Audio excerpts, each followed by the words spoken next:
राजा भोज घोड़ा पे सवार काशी में उलन और सबसे पहले उनके सामने एगो भुजैन मिल गई बाबू। भुजैन आप लोग जानत हुआ, ये हमारे धर्म के बड़का तख्ता हवा भटपुरा नगर के धरती से 21 रुपया का पुरस्कार है। काका के चरणों में 100 नमस्कार प्रणाम आशीर्वाद की प्रतीक्षा है। ये हमारे धर्म के छोटे भाई भटपुरा के धरती से हमारे कल्लू चर्चा के लिखा लाख लाख आशीर्वाद मुन्ना के माई भवानी इन सबके परिवारों का रक्षा करें। भाई जी राजा भोज जौनी समय काशी में उलन सबसे पहले उनके सामने एगो भुजैन मिल गई। भुजैन आप सब जानत हो ना, वह जौन दाना भूजत है। पहले आप सब जानत रहा कि जब भुजैन दाना भूजे तो भूजे का व्यवस्था पहले ही से कैले। बाग बगीचा में बड़ा बड़ा पार्टी का गुलाम ऐसे गोली आई देख रहे, वही समय का बात है बाबू जी। कहना बाता कहा एक दिन राजा भोज भैया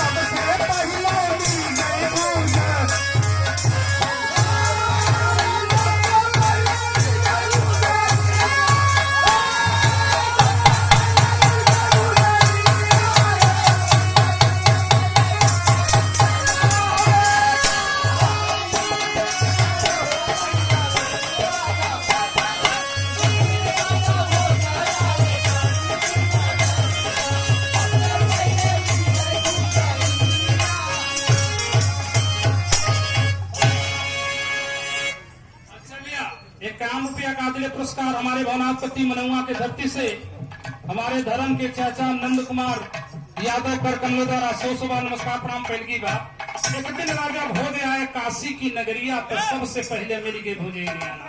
जब भुजैनिया मिल गए राजा भोज घोड़ा पर से उतरलन, वैसे भुजैनिया राजा भोज से एगो बात कहे बाबूजी का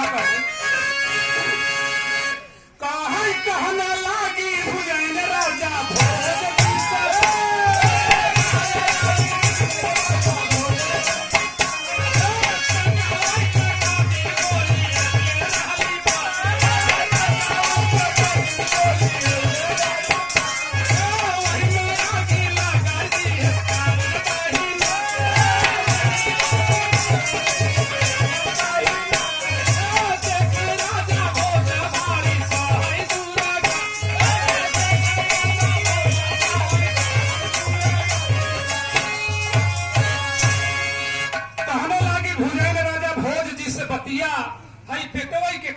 गोलियौले रहली पतिया। हई बगीचवा में पाती के गुराव लगाए रहे। राजा साहब अपने पेट के खातिर नाही मालूम कौन आगिन लगाई देहस दहनतिया। पता नहीं मेरे पतिया में कौन दहनाती। अच्छा भैया हमारे खमरिया के नगर चेयरमैन माननीय नंद कुमार मौर्य कर कमलो द्वारा बहुत रुपया 151 रुपया का पुरस्कार है। पार्टी 100 नमस्कार है। धर्म के बड़का भैया के पार्टी 100 नमस्कार आशीर्वाद का प्रतीक्षा है। जौन गलती हो टूटा फूटा शब्द निकले के माफ करिए भैया। भुजैनिया कहलस की भैया कि हमारे पतिया में राजा साहब पता नहीं कौन आगे लगाए दे। राजा साहब पतिया के गुरौआ निरखत है अपना एक काली नागिन फन कार के बिचवा में ऐसे खरीदा ओरे से पाती जलता। नगनिया राजा भोज से कहे राजन हमार जन्मा बचाएला।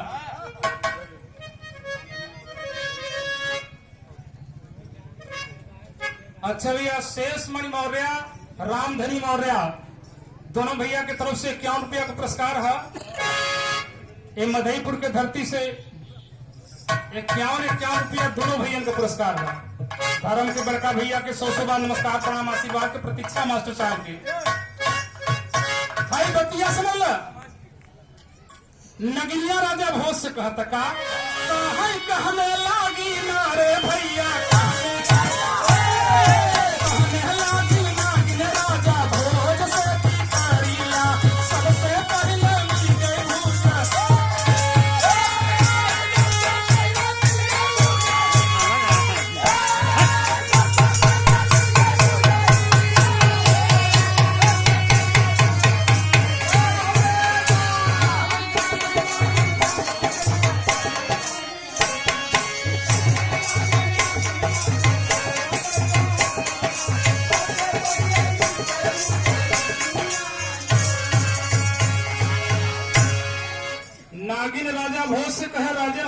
जिंदगी बचाए राजन। राजा भोज बड़ा चिंता पड़न कि नागिन भी जल जाए अच्छी बात ना है। आप लोग जानत हो कि राजा भोज जीव जंतु पशु पक्षी सबका भाषा जानत रहन। वही समय जानत रहन जौनी समय राजा भोज के बुढ़िया महतारी कह के हमारे गांव के राजा का अंतिम हो सांप काट ले और मर जाइए। राजा भोज उसमें इतना सजा देहलन, इतना दूध अतर फूल छिड़कवा देहलन कि राजा भोज के काटे से नहीं बल्कि राजा भोज के वरदान दे। राजा भोज यही वरदान बोले कि जीव जंतु सबको भाषा जाने। अच्छा भैया, एक खमैया के वकील सभासद हमारे हारमोनिया मास्टर के और ढोल मास्टर के 101 रुपया का पुरस्कार रहन। पार्टी 100 से बार नमस्कार प्रणाम आशीर्वाद का प्रतीक्षा है।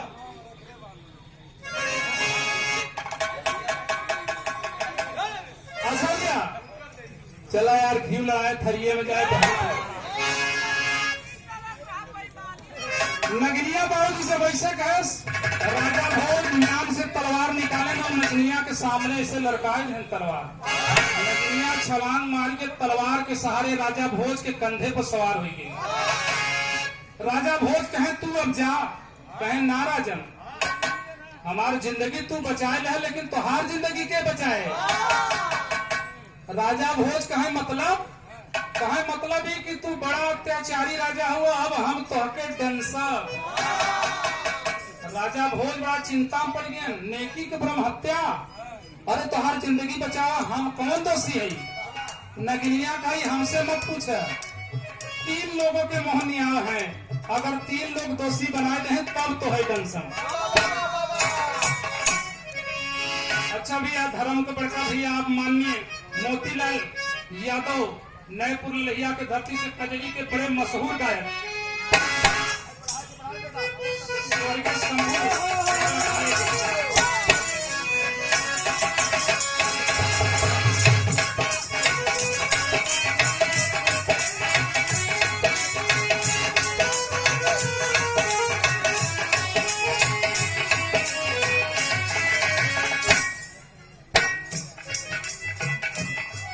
नगरिया कहला कि राजा भोज हम तोहके टेंशन 3 जगह के मोह न्याय बा।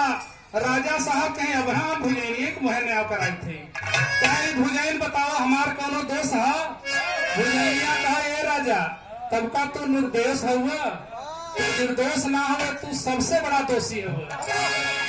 राजा भोज आवा मोहे माछी आवत जाता रे, हई भुजैन के देखा कहीं बताओ हमारे पेट पे ध्यान नहीं दे, नगरिया काल गरबा के जान बचावत है, तो हई कंसता अच्छा करता। नगरिया का सुना जीव जुड़ाएगा 2 जने से पूछाएगा। राजा भोज कहे तो गुस्सा में कहे से 2 जने हमार वाली न कहे, हमार वाली कहीं तो हर वाली न कहीं, चला और पूछाई। राजा भोज कहे का मास्टर कहना सुन के उदास राजा घर मिल गई ना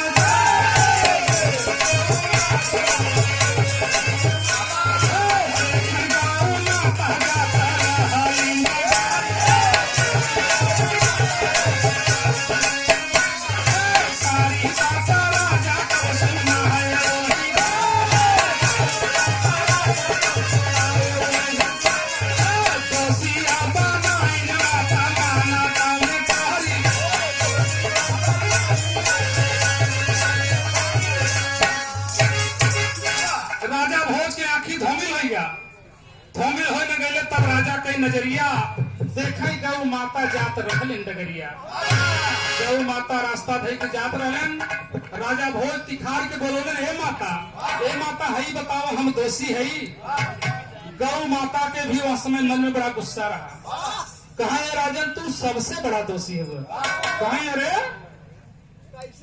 तू हमें दोषी बनाओ थे, सबसे बड़ा दोषी है मतलब हमें बताओ हम कौन ऐसा अपराध किया कि हम दोषी है। गौ माता कहे अपराध तू क्या है सुना बतावत है। ये बतावे जब तक हमारे दूध देवे की शक्ति रहा, बच्चा देवे की शक्ति रहा, तब तक तोहरे नगर में हम खूंटा पर बन के खावा बच्चा दिया दूध दिया। जब हमारे बच्चा देवे के दूध देवे की शक्ति नहीं रहा तो तोहरे नगर वाले हमके छोड़ के हाँक दे जंगले में, तोहरे एकर कोनो नियाव बा। तू बहुत बड़ा दोषी हुआ। नगनिया मुस्कियाई के राजा भोज के ओरी फनवा कई कहे सुने तू जने के मोहे सुने तीसरकल जने के मोहे तू सुनो आइले। राजा भोज बड़ा चिंता पड़ गई।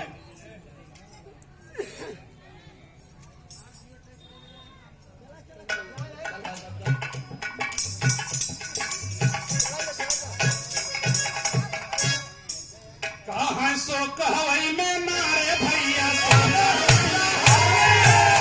कहवई में राजा जी के धाम में भैया जाइया सबसे पहले मिल गई।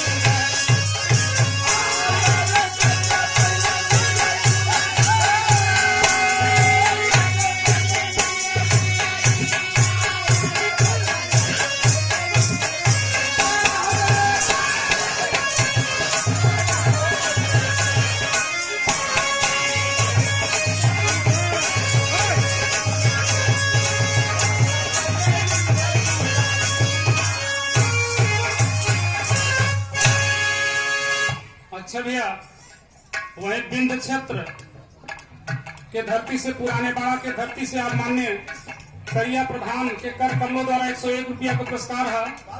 धर्म के बड़का भैया के चरणों में 100 बार नमस्कार प्रणाम आशीर्वाद की प्रतीक्षा है। ये हमारे कजरी के अध्यक्ष आप मान्य चुन्नू साहब नटवा नई बस्ती के धरती से 21 रुपया का पुरस्कार है। धर्म के बड़का भैया से 100 बार नमस्कार है। भाई 21 रुपया का पुरस्कार भैया नमवा भूल गई फिर से दे के बोलवाए 100 बार नमस्कार प्रणाम आशीर्वाद का प्रतीक्षा है। हमसे पैसा ले 11 रुपया तक बोलवाए। राजा भोज बड़ा दुख में हो गए कि भुजैनियों दोषी बनाए देस है गैया दोषी बनाए देस अब तीसरकर दोषी बनाए ले तो नगनिया तन के काटिल ले। उदास हम बाबूजी उदास हो के चलत हैं कहना बा कहाँ होई के उदास राजा सोचैया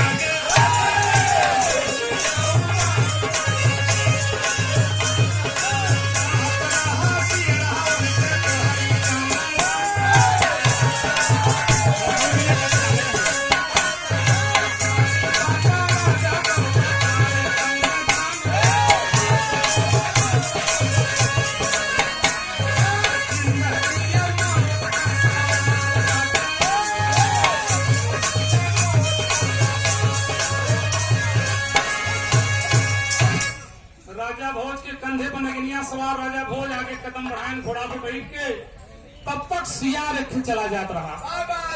राजा भोज सियरा के आवाज देना सूरज भगत सियरा पीछे मुड़ के देखले सरे राजा साहब हमारे नगर का राजा साहब लौट के आए सियरा उनका पैर पकड़ ले बाबूजी पैर पकड़ ले कैस की बोला राजन आप तो हमारे क्षेत्र के राजन हैं ये आपके ऊपर नागिन का सवार है क्या बात है। राजा भोज कहने यही तो बात है मित्र आपके हाथे में मेरी जिंदगी और मौत का सवाल है। आप चाहे तो मुझे जिया दे और आप चाहे तो वही बिंद क्षेत्र के धरती से पुराने बाड़ा के धरती से माननीय फूलचंद चाचा के कर कमलों द्वारा 101 रुपया का पुरस्कार है। चाचा के चरणों में 100 नमस्कार आशीर्वाद की प्रतीक्षा है। शेरा से कहलन राजन या तो चाहे जियाद राजा या तो चाहे मुआद जिंदगी और मौत के सवाल बा। शेरा अपने मन में विचार करके जब विचार कैले तो राजा भोज कहलन का कहना बा कहने लागे नारे भैया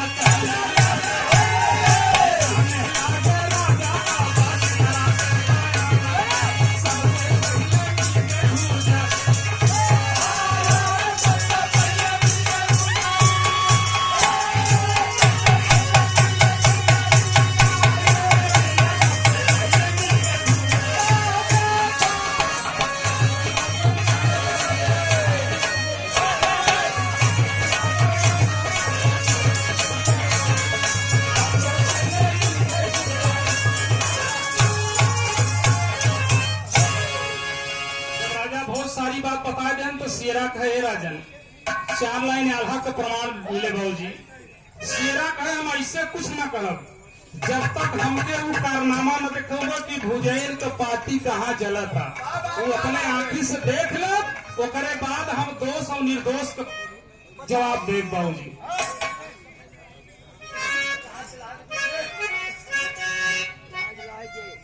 अच्छा भैया, कमेटी के तरफ से 100 के नोट में 50 रुपया का पुरस्कार है विधायक चाचा कर कमलो द्वारा। धर्म के बड़के चाचा के 100 बार नमस्कार है। कहा एक कई बार ना है 2 बार दे, एक दाएं बेटवा 50 से ले ला कहीं अल्लाह को बात बनाई गया बाबूजी।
रामचरण मौर्य भुजवा के सवाला से 21 रुपया का पुरस्कार। एक फुर्सत मनन्ना लालगंज के धरती से 21 रुपया का पुरस्कार।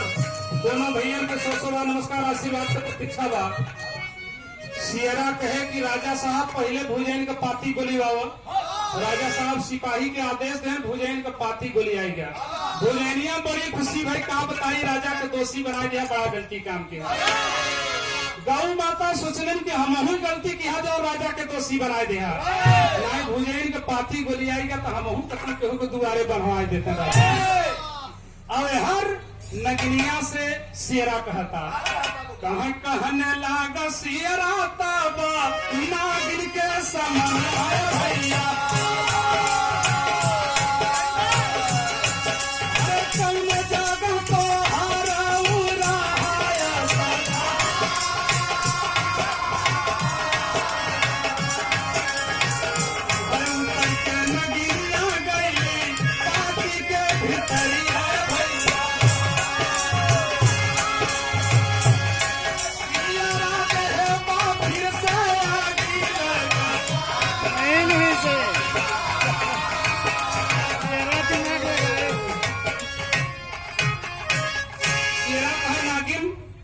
पाती गोली आएगा बा तू कौने जगह रहू, तुम्हारा स्थान कहाँ आप जाने चाहिए। नगनिया बाबूजी वो बात में आई के धीरे से कंधे पर से उतर के सनसना के पाती में चली गई। जब पाती में चली गई तो सियरा कहे से एक काम करा, जल्दी सिपाहियों के आदेश से चारों तरफ आगी लगाई दे, जल्दी से सिपाही के आदेश दें, चारों तरफ से धू धू करके फिर जले लगा। जब जले लगा चारों तरफ तक तो फिर नगनिया बीच में खड़ी है कि राजन जलावा बचाएगा। सियरा कहे राजा मरे चाह था कि जिए चाहे। राजा साहब कहे आज बहुत दुनिया देखे चाहे, कहे अब तू चला अपने घरे हम जाई। जब इतनी बात नगनिया सुने तो बहु जी नगनिया कैलेस का लाल लाल नागिन कैलेस